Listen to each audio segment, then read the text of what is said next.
The following program contains graphic images. Viewer discretion is advised. The week of February 12, 1995 is unusual in Los Angeles. It rains. The stock market sets a record high of 3,986. Nominations for Best Picture include Forrest Gump, Pulp Fiction, and The Shawshank Redemption. Coverage of the O.J. Simpson trial significantly cuts into the ratings of network news as millions of viewers continue to follow the testimony of prosecution witnesses. For the families of murder victims Nicole Brown and Ron Goldman, their search for justice continues. Week 4, a highly unusual Sunday in court in the case of the People versus O.J. Simpson. The jurors get a break from the isolation of their hotel rooms.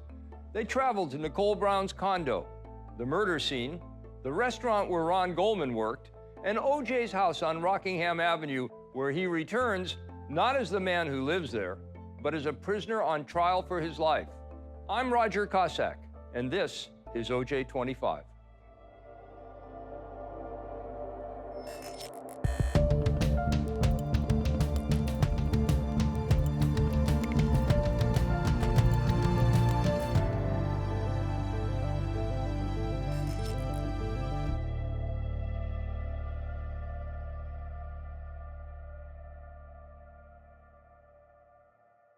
The court's purpose in going here is to allow the jurors to see the scene as close to reality as is possible without any interpretation put on it by either party.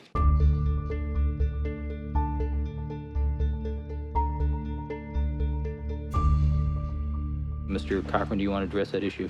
Sure.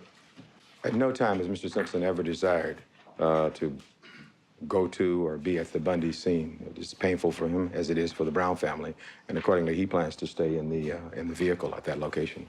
Mr. Simpson, this is a court proceeding that will be conducted in the field. You have the right to be present at any time when the jury is receiving evidence, and actually viewing the crime scene, obviously, is the receipt of evidence, since they'll be seeing locations that are relevant to this case. My understanding is that you are willing to waive and give up your right to be present at the Bundy address while the jury is conducting their view of the scene.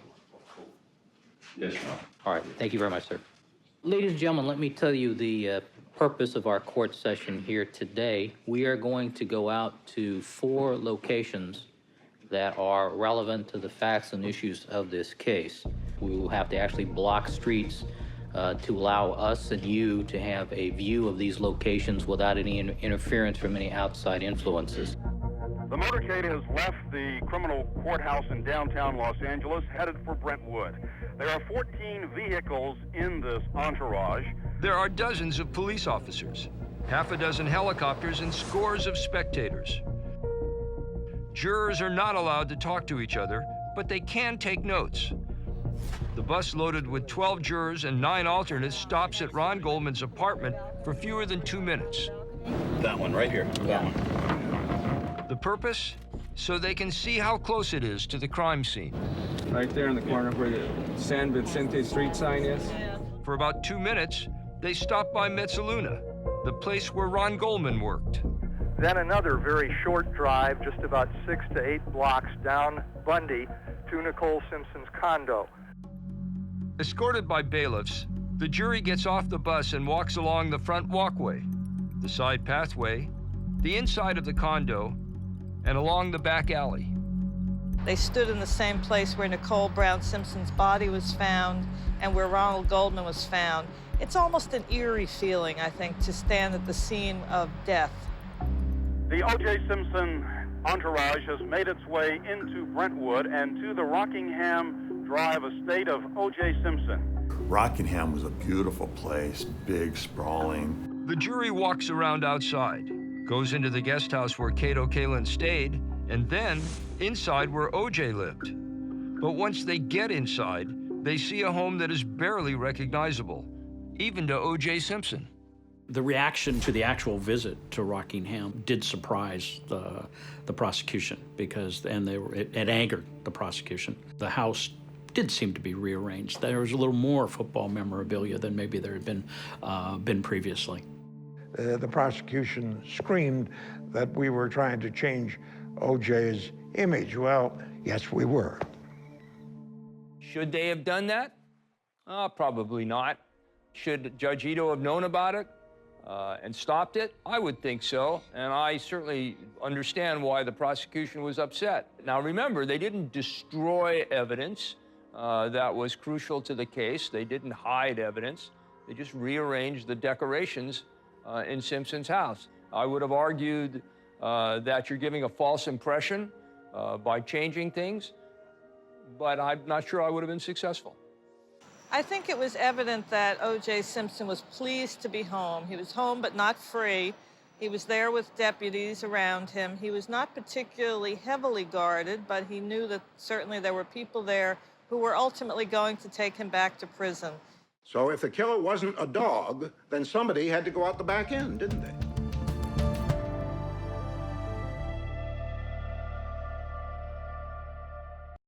The following program contains graphic images. Viewer discretion is advised.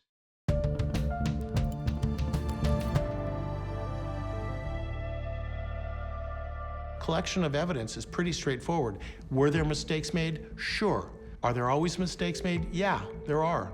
But they're humans. And you have to say, is it a reasonable mistake?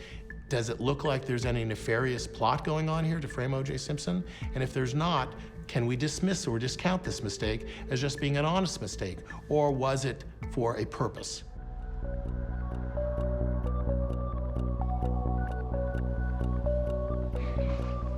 All right, Sergeant Rossi, would you come over here, stand by the court reporter, please? Mr. Neville, got the truth to help you guys? Yes, I do. Please have a seat in the witness stand and state your spell your first and last name.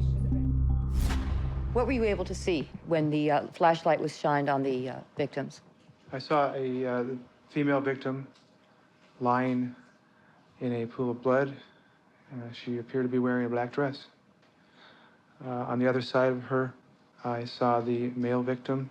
He appeared to be in a semi-seating, slumped type of a position. There was a lot of blood there, and in with the blood, there was a lot of dog prints. Paw prints? Yes. Did you see any shoe prints on that walkway? Towards the front of the condominium, I observed some what appeared to be bloody shoe sole prints on the ground, on the concrete.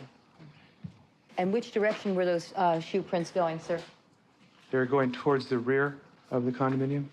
In a direction that would be from where the victims lay out towards the rear gate? That's correct. And you didn't see any of those until you got halfway down? That's right.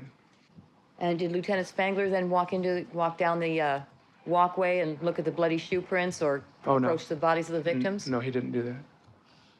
Why not? I think he accepted the explanation from both the detectives, and I don't think this witness should speculate what's in the mind of the lieutenant. Sustain.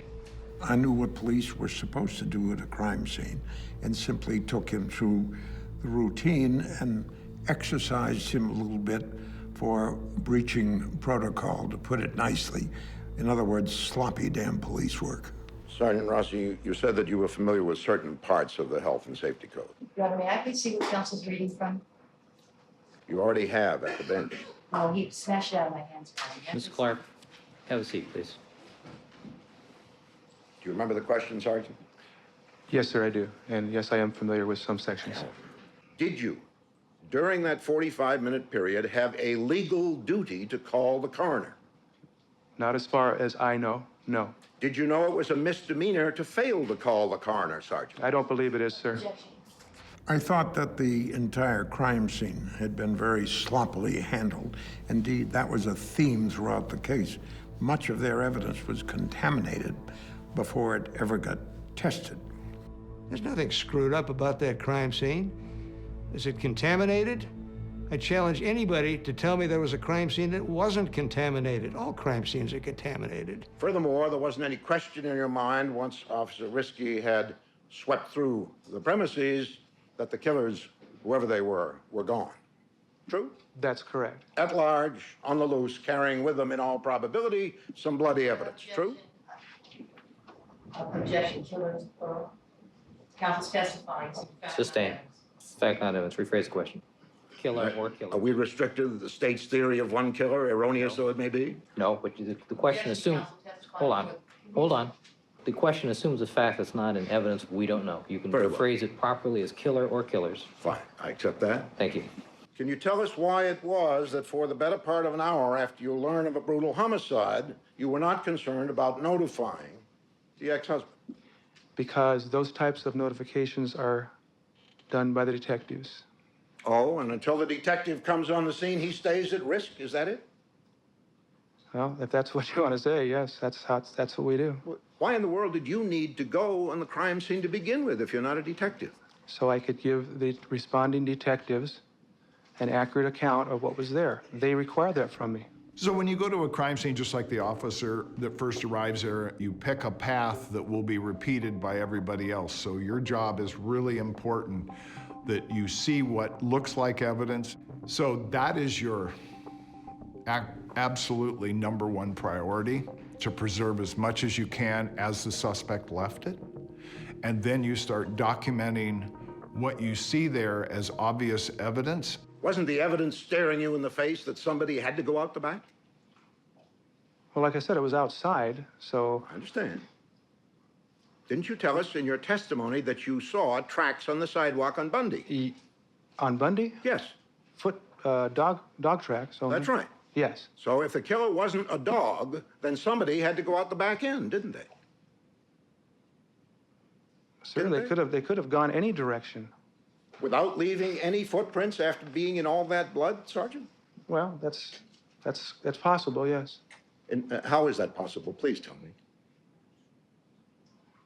To just leave and cover their tracks somehow. Leave and cover the tracks. Would you explain to all of us how that could be accomplished by a killer with bloody feet?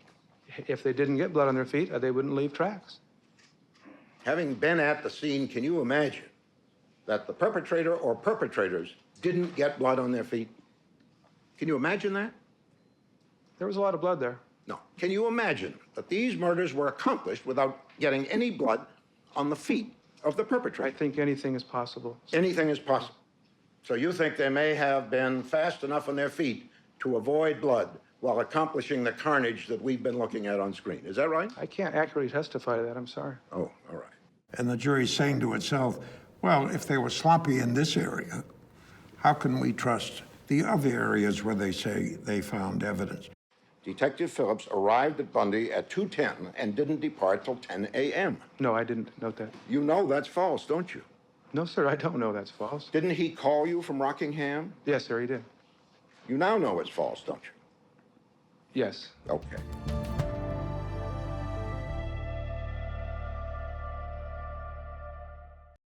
The following program contains graphic images and language. Viewer discretion is advised.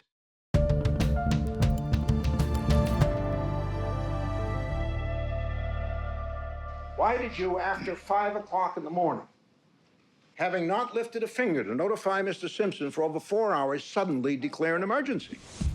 Francis Lee Bailey is born on June 10, 1933, just outside Boston. He drops out of Harvard University to join the Marines and becomes a fighter pilot. Bailey attends Boston University Law School in 1957, where he achieves the highest grade point average in the school's history. He becomes famous as the attorney for Dr. Sam Shepard, who was accused of murdering his wife. When he joins O.J. Simpson's so-called Dream Team, Bailey is already a living legend. He's especially known for his larger-than-life courtroom presence when he cross-examines witnesses. At the age of 21, a local trial lawyer took me under his wing and began to explain to me the facts of life. And he said, cross-examination is something you have to grow into. No one will ever teach it to you. So you watch and you fashion your own technique, and then you polish and polish and polish. F. Lee Bailey, to all of us, I think, was like legendary. I mean, his reputation preceded him. We were excited to meet the great F. Lee Bailey. He was in many ways everything that we thought. He was larger than life. And of course, that same entry as to Detective Furman would be wrong, wouldn't it? Possibly. It's not my job to review the crime scene log, sir. That goes to the detectives. I thought you did review it. I looked at it. But because it was not your job, you didn't look at it carefully. Is that what you're telling me? I didn't scrutinize it, no. Okay. It was a bad job. Nobody denied it. People make mistakes all the time. When you have nothing else, you put the cops on trial, and that's the only reason all this nonsense happened. So what if somebody didn't dot the I on the form that they filled out?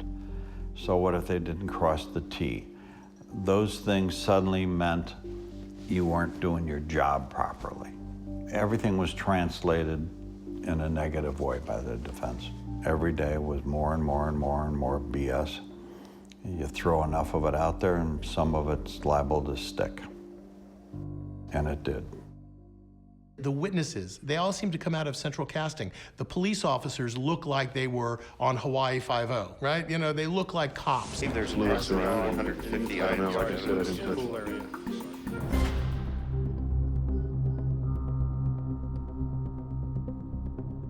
All right, records reflect that Robert Riske is still on the witness stand. Mr. Riske, you're advised that you are still under oath. And Mr. Cochran, you may resume your cross-examination. So that we're clear, while you were there, no, the photographer never came inside, took any pictures of anything inside that place, right?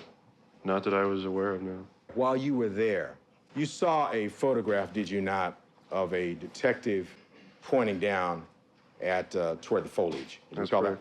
Do you know who that person was? Detective Furman. And while you were there, did you ever see anyone take or seek to preserve any shoe prints that were in that particular area, if any? No, I didn't. You not see anybody do that? No. And based upon your training, evidence should not be moved by anyone at the crime scene, isn't that correct? Unless it's necessary, right.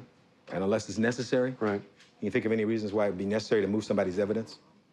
Well, if you take photos before and you have to get the bodies out, and then you put it back and take photos again. Isn't it important for a jury or a trier of fact to have the evidence exactly the way it was? Sustained. Did you see any criminalists while you were there look in the alleyway for any track marks or anything of that nature? No. And you're a well-trained officer? I'd like to believe so. Do I think that the LAPD did their job and did they messed up? Absolutely not. Yeah, I think they made a lot of mistakes. My job is to go out to the scene and to ensure that the scene is properly secured. Notify the investigating officer of my observations and secure the scene, make sure nothing gets moved. And any obvious evidence is protected. Did you ever direct anyone when you were there to take any pictures in that particular area? No, I didn't. And I'm talking not only about the concrete, I'm talking about the dirt area. I didn't direct anybody to take any pictures anywhere. Did you stand guard inside the house to watch where the photographer went? No. To your knowledge, had any effort been made to call a coroner to the scene? Not to my knowledge. Is it your job to notify the coroner? No, it's not. Is it your job to direct the investigation? No, it is not. Is it your duty to watch and see what is being done by the criminalist or photographer or coroner? No. Do you know if any of those people had been called before you departed? No, sir, I don't know. Is it your job to direct the search at a crime scene? No. Or the collection of evidence? No. So none of those things are supposed to be done by you? No. And that's proper procedure, not for it to be done by you? That's correct. The jury was receptive to the idea that there was a rush to judgment and there were corners cut or evidence planted. We knew we would be, cops did this, the cops do that. If you don't think they planted evidence, maybe they're racist. If they're not that, they're just bumbling idiots. That was coming. It comes in every case, and you expect it. Again, if it doesn't, the defense would be inept. You expect all that stuff. As I sat there listening to Ms. Clark and Mr. Shapiro, I knew that somehow this morning I would be dragged into the abyss with the rest of the lawyers in this case, Your Honor.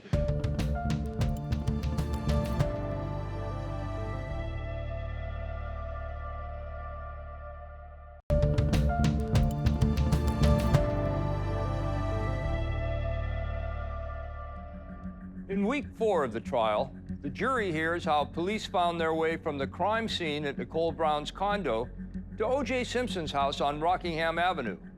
It's there that a bloody glove matching the one found at the crime scene is discovered on Simpson's property, as OJ25 continues. It looked like a made-for-TV crime, but this was a real crime.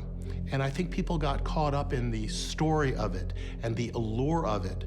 And sometimes we're not able to realize that this was a horrific crime that affected 2 families, really 3 families. I mean, OJ's parents, his family, Ron Goldman's, and Nicole's. Next witness. Thank you. You solemnly swear that the testimony you may give shall be the truth, the whole truth, and nothing but the truth, so help you God? I do. On how many occasions have you been requested to make personal notification to the next of kin in a homicide case? This would be the first time. It's unusual that the commander gave me a direct order that I should do everything I could to find Mr. Simpson and notify him in person before the news media became aware of what happened out at that residence. He thought it would be very insensitive if we knew about it and did not notify him in person prior to the news media notifying him. We never considered Mr. Simpson to be a suspect at that time. Well, when you have a combination of a former wife being killed, the husband being a potential suspect being in the vicinity, and the husband has a history of assaulting her, many people would see a sufficient combination of factors to at least point the finger of suspicion. What time did you arrive at 360 North Rockingham? Approximately 5:05, 5:10. As we approached the 360 North Rockingham address, I observed a white vehicle parked on the east curb facing northbound. And what kind of vehicle was that you saw? It was a white Ford Bronco. And what happened next? The four of us walked up to the Ashford gate. I believe that I was the first one to push the intercom buzzer to try and raise someone in the residence. Everybody was talking and pushing buzzers and going different locations, and I went back to get my cellular phone. I was going to call the watch commander.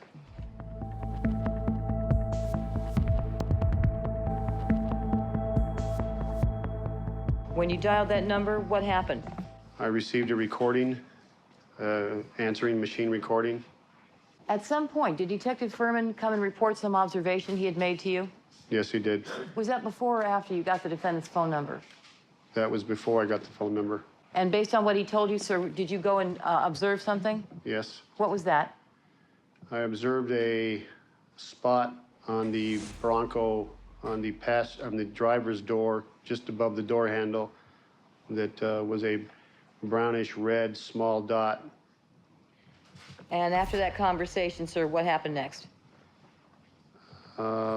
Detective Furman went over the wall of the Rockingham residence. Was that at someone's request? Yes. Whose? Van Adder or Lange. I believe it was Van Adder. Couldn't get in. This is a 5-foot wall, about 14 inches in thick, easy to get over. Furman was closest to the wall. He jumps over the wall and opens the gate. We could actually have another victim in there dying while we stand out here ringing a bell. So I just said, if we want in, I just went over the wall. I disarmed the hydraulic gate and I let him in. Now, after having rung the doorbell and knocked on the door and gotten no answer, what happened next? I walked around to the back, to the south side of the residence, to the north side of the residence, saw the pool, the back of the house, and as I walked closer, we saw some what looked like little cottages or extensions of the house on the south side of the property. And then all four of you stood at the room marked as Kalen's room? Yes. Then what happened? I knocked on the door. Did someone answer? Eventually. Not right away? No. Eventually, when someone did answer, can you describe the person that opened the door? He was a male Caucasian with brownish blonde hair. I learned his name later to be Cato Kalen. Cato was living at OJ's house because Nicole was going to take him in at her place. And OJ said, no, you're not living at Nicole's. So we let him live in the guest house. He was an errand boy. That's all he was. He was an errand boy. Didn't have any money, didn't have any future. I asked him if he knew if O.J. Simpson was home. He said he did not know, I believe. What happened next? Knocked on the room that had been pointed out to me as Arnell's room, and someone asked me who it was, and I said the police, and then a female answered the door. And that female, did she identify herself? I asked her who she was, and she told me her name was Arnell Simpson.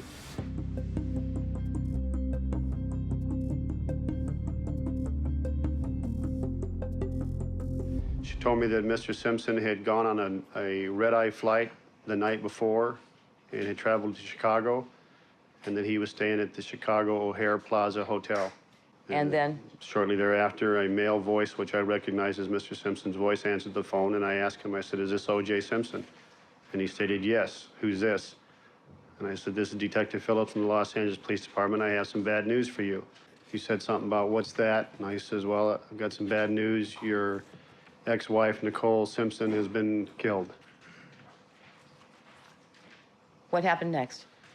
I think the first words out of his mouth were something to the effect, "Oh my God, Nicole is killed," or "Oh my God, she's dead." And then he got very upset on the telephone. And at that time he said, "Well, I'm going to be leaving out of Chicago on the first available flight. I'll come back to Los Angeles." And by the way, this doesn't happen. One, you don't leave the hot crime scene. You'd send other detectives. I came to realize that the only reason they went to notify, and that's what they went up to Rockingham for, to notify O.J. Simpson that his wife was dead, before they actually have the coroner there to identify that as in fact her, was because it was O.J. Simpson. Now, in the history of law enforcement, in my experience, you don't notify ex-husbands of somebody's death in person. You may notify them to take custody of the children, but they aren't the first notification. But her parents were notified by phone.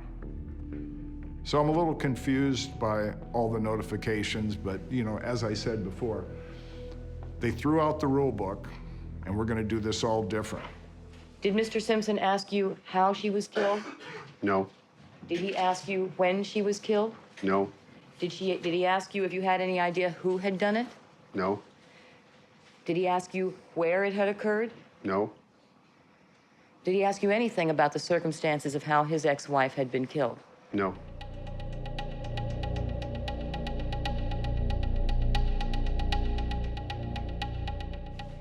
Detective Phillips, is it your statement that he was upset at that point, was he not? Yes, he was. As you expected. And then he went on to say, "Oh my God, Nicole is dead. Oh my God." And he continued repeating himself in an upset fashion. Isn't that correct? Yes, he did. And at some point, didn't you try to get him to get hold of himself from the emotional standpoint? Yes, I did. And he kept repeating himself. "She's been killed. What do you mean she's been killed? Oh my God, Nicole is dead." And he repeated himself over and over again. That's correct. He seemed to be very upset, right? Yes. And you never asked him to come back to Los Angeles. He volunteered to come back on his own. Isn't that correct? Told me he was coming back on his own, yes. He came right back. He cooperated with the authorities, tried to give them all the information he had, did everything they wanted, cooperated with them.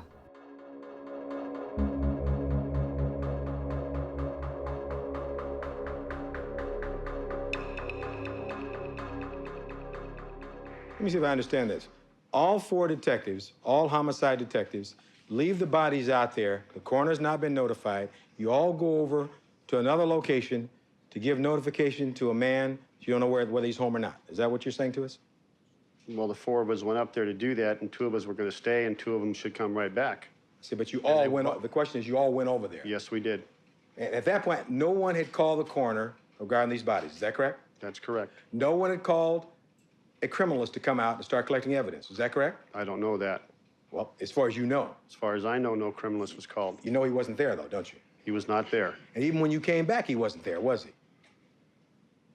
When I came back, I walked up and talked to the lieutenant. I did not go back over to Bundy, so I don't know if he was there. Was Furman with you at that point? Didn't see him at that point. You know where he was at that point? No, I don't. So once he climbed over the wall, you got in, you were separated from Mark Furman, is that correct? No, the only time we were separated from Mark Furman is when we stopped and talked to Cato Kalin because he did not walk down with me to Arnell's room. What Johnnie Cochran is doing here is so crucial to the defense. You know who they're zeroing in on. It's Furman. Furman is the bad guy. Furman is the target of the defense. So you've got to get Furman away from the rest of the officers. He's got to have time to be somewhere where no one knows where he is. So maybe he's planting evidence. Maybe he's framing O.J. Simpson. This is so crucial to the defense. What happened next? I was approached by Mark Furman. He took me around to a walkway on the south side of the residence. We walked back there for a considerable distance, and he stopped and he pointed out an object to me. That's the item that Detective Furman had pointed out to me. It looked like it was also the same type of glove that we had seen at the Bundy location. Detective Ron Phillips was my boss and a friend, but I find that he wasn't really loyal to what really went down. He was more loyal to his self-interest, how it affected him. As you know, he won't be interviewed. I mean, there's a reason there's a lot of things he can't answer. We have real concerns that we are being blocked access to the evidence. That's why I'm so disturbed.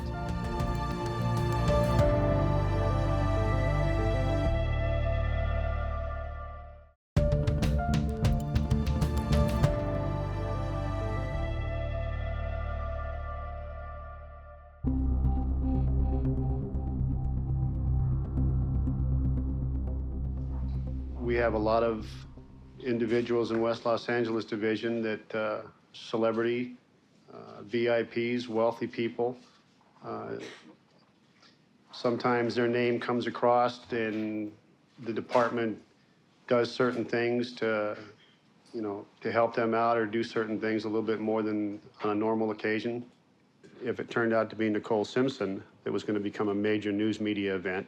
It was going to possibly involved O.J. Simpson only as the fact that he was one time her husband. And it may become a bigger case than the 4 detectives I have at West LA could handle the proper way.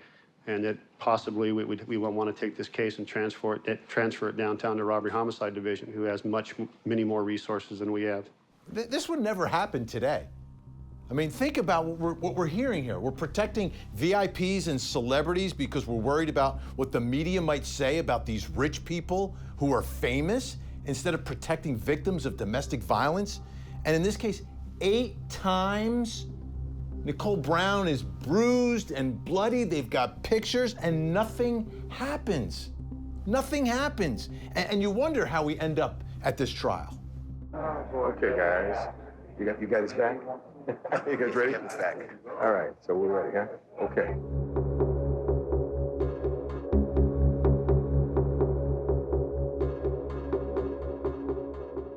It's probably incumbent upon the press. They want to do the right thing to get the facts before they run off with something and continue to try to convict this man before he's been tried. We are confronted with a problem where one of the prosecutors in this case has publicly announced scientific results from spots 115, 116, and 117 that these stains have been identified as Mr. Simpson's. DNA can provide a powerful or subtle association between a person and a stain. I think that Mr. Harmon did that for some kind of effect for the media. You will see dozens of stains that have been analyzed in this case. So this is, there are yet other stains that continue to be analyzed. That was false. Those tests were not done.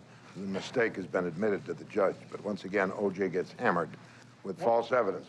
To make the statement to your honor and for public consumption that this stain was a stain that is the blood of Mr. Simpson is scientifically incorrect, is totally irresponsible. Before he stands up and starts to accuse the police or the prosecution of such serious misconduct, he ought to at least understand what he's talking about. And to willfully stand up here and make such serious allegations with absolutely no basis whatsoever, other than to obtain public spin back in the defense favor, is reckless, is irresponsible, and should be sanctioned.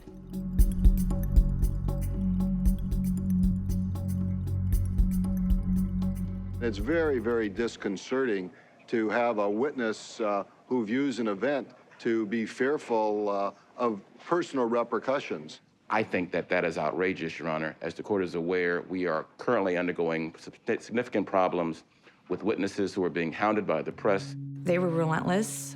Talk about me judging the jury. I mean, everything I did was being scrutinized and judged and talked about, and people following me into the bathroom. I had to check the stalls to make sure that there wasn't anybody in there listening to conversations. I was hiding in the corner. Everything that we did was being scrutinized. I understand the need to try to get information and reaction and stories, and that was jarring.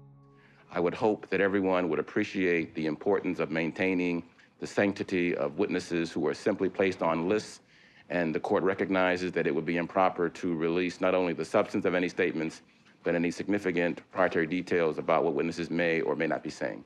As I sat there listening to Ms. Clark and Mr. Shapiro, I knew that somehow this morning I would be dragged into the abyss with the rest of the lawyers in this case, Your Honor. Now, I don't know what Mr. Douglas is suggesting here.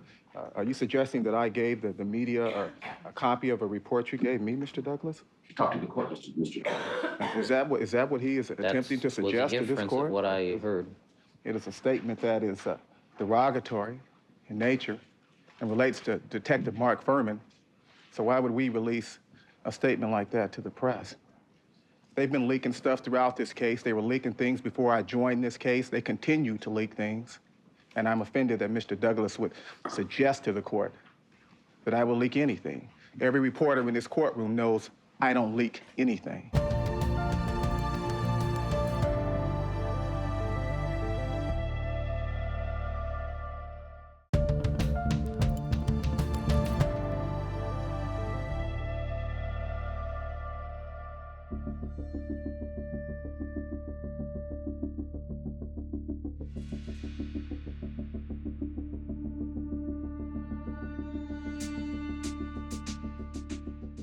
Mr. Harmon, I have just received your letter dated today's date indicating that the Federal Bureau of Investigation will conduct the EDTA tests that they propose on Monday, February the 20th, and that you will be doing that on items 13, which are the socks. Mr. Scheck, any comment? Yes, I think this goes somewhat to alleviating our concerns. But a few questions. Number one, with respect to item 13, the sock, we have a strong desire to examine the sock itself. My understanding is that there is a cutting from the sock, and I presume that that is what the prosecution intends to perform this test on. And so we would like to have the sock available for immediate examination. That's really critical. Mr. Scheck just doesn't seem to get the idea that we're trying to demonstrate that the failure to show EDTA is present means that it's not there, and this is why we need the sock. We need the sock because EDTA is present in many items. And if, for example, that sock was improperly rinsed in the rinse cycle, there's EDTA in laundry detergent. Our evidence proved that Officer Van Adder had taken the test tubes with the blood of O.J. Simpson and the victim home with him, unauthorized. You're not supposed to take these home. And that he took the sock home with him. And he laid out the sock. Now, the sock itself was black, but to illustrate what happened, I'm using a white sock. And had taken the blood from the test tube and poured it on the sock, like this.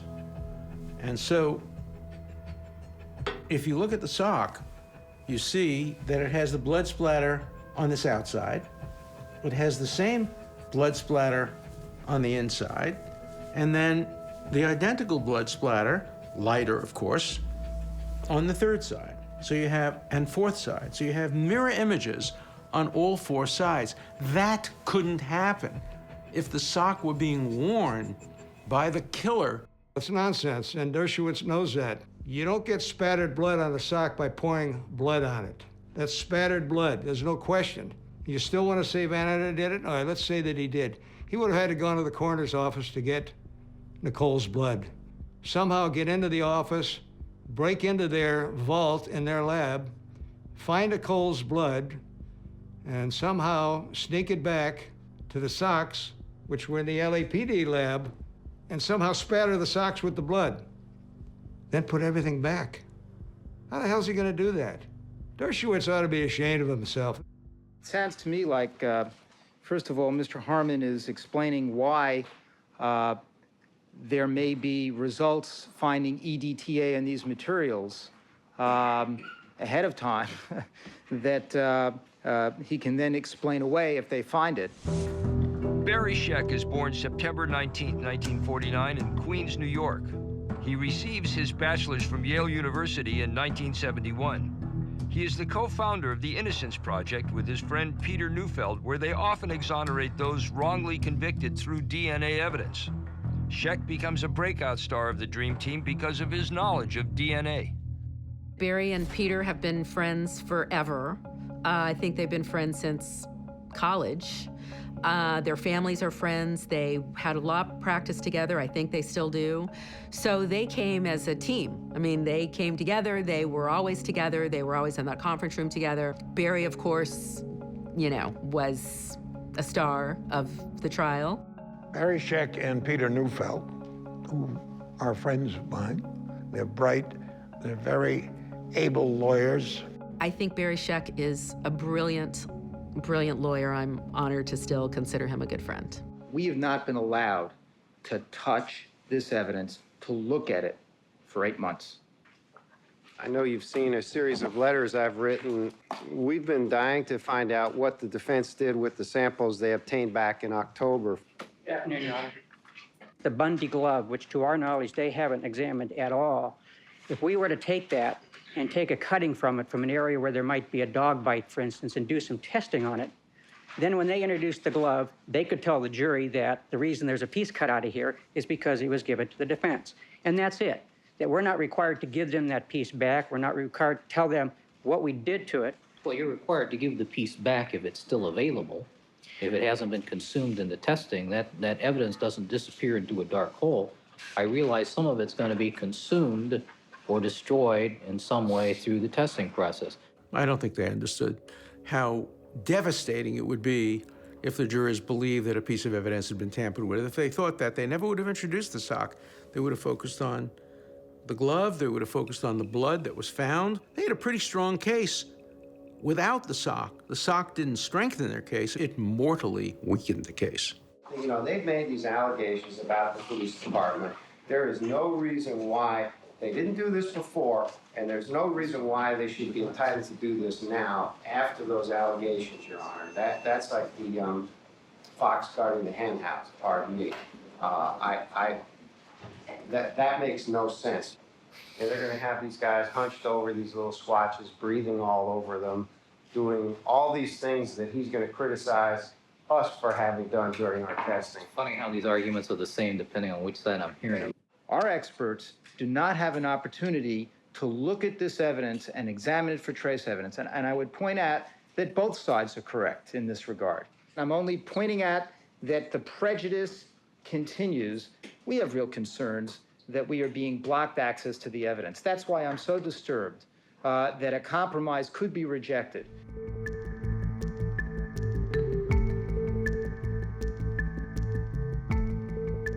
Call Detective Tom Lange. Please, Mr. Boyd. So we can use the whole truth and nothing but the truth to help us out. I do. Please have a seat. There's probably a need to discuss something with the court regarding this as soon as possible, I think, Your Honor. All right, let me... Before we do that, I'd like to mark the evidence and show it to the witness. I'm removing it from the brown bag. The glove at the foot of Mr. Goldman. The blue knit stocking cap I observed near the glove. Week 4 concludes with the defense attacking the testimony of the first officers at the murder scene, continuing the onslaught by the defense, questioning the professionalism and motives of virtually every law enforcement officer investigating the case. Next up, Detective Tom Lange is in the hot seat as OJ25 continues. I'm Roger Cossack.